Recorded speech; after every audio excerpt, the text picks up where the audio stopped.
જાણકારી બનાસકાંઠાથી મળી રહી છે કે જ્યાં ચૂંટણી પ્રચારમાં શૈક્ષણિક લાયકાતનો મુદ્દો ફરી ગરમાયો છે। બનાસની દીકરી બાદ પ્રચારમાં ઉછળ્યો છે હવે શૈક્ષણિક લાયકાતનો મુદ્દો। રેખા ચૌધરીએ ગઈકાલે ગેરીબેન પર નિશાન સાધ્યું। તેમણે કહ્યું કે હું શિક્ષિત ઉમેદવાર છું, જીતીને દિલ્હી જઈશ તો હિન્દી અંગ્રેજી ભાષાની જરૂર પડશે। રેખા ચૌધરીના શિક્ષિત હોવાના નિવેદન પર ગેરીબેને પલટવાર કર્યો અને કહ્યું કે ગુજરાતના ગૃહ રાજ્યપ્રધાન કેટલું ભણેલા છે તે તેમને ખ્યાલ નહીં હોય। ભાજપના ધારાસભ્યો અને સાંસદોના શિક્ષણની વાત રેખાબેન કરે છે। તેમણે કહ્યું કે ઉમેદવારનું ફોર્મ ભરાશે અને નોટિફિકેશન બહાર પડશે ત્યારે શિક્ષણનો ખ્યાલ આવશે।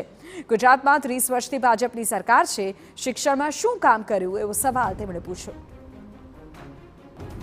ગુજરાતમાં આપણા હાલના ગૃહમંત્રી કેટલું ભણેલા હોય, બીજા લોકસભાના સાંસદો જે છે ઉમેદવારો એ કેટલું ભણેલા છે, એ ભારતીય જનતા પાર્ટીના તમામ ઉમેદવારોનું એ નોટિફિકેશન જ્યારે બહાર પાડે ત્યારે આપણે અનેક વખત વિગતો આપણે સાંભળેલી છે।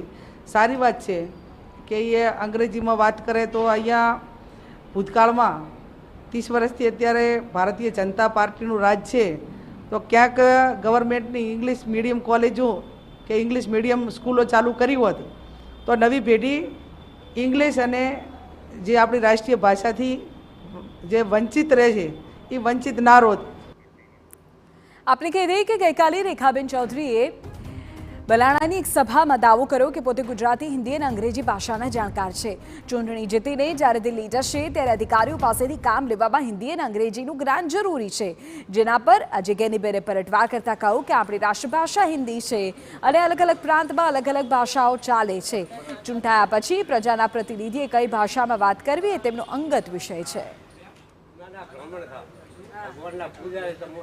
આપના આશીર્વાદથી જીત્યા પછી મારે દિલ્હીમાં જવાનું થશે અને અધિકારીઓ જોડે હિન્દી અને અંગ્રેજી ભાષામાં કામ લેવાનું થશે ત્યારે હું ઉચ્ચ શિક્ષિત હોવાના કારણે મને હિન્દી અને અંગ્રેજી ભાષાનો બહોળો અનુભવ હોવાના કારણે મને કામ કરવામાં કોઈ પણ તકલીફ નહીં કરવી પડે અને બનાસકાંઠાના છેવાડાના પ્રજાજનોના પ્રશ્નોનું નિરાકરણ રિઝલ્ટ હું બહુ સારી રીતે લાવી શકું।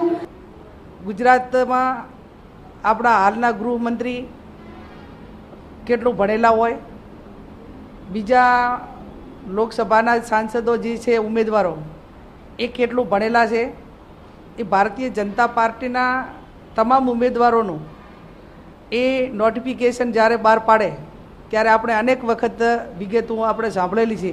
સારી વાત છે કે એ અંગ્રેજીમાં વાત કરે તો અહીંયા ભૂતકાળમાં 30 વર્ષથી અત્યારે ભારતીય જનતા પાર્ટીનું રાજ છે તો ક્યાંક ગવર્મેન્ટની ઇંગ્લિશ મીડિયમ કોલેજો કે ઇંગ્લિશ મીડિયમ સ્કૂલો ચાલુ કરી હોત તો નવી પેઢી ઇંગ્લિશ અને જે આપણી રાષ્ટ્રીય ભાષાથી જે વંચિત રહે છે એ વંચિત ના રોત।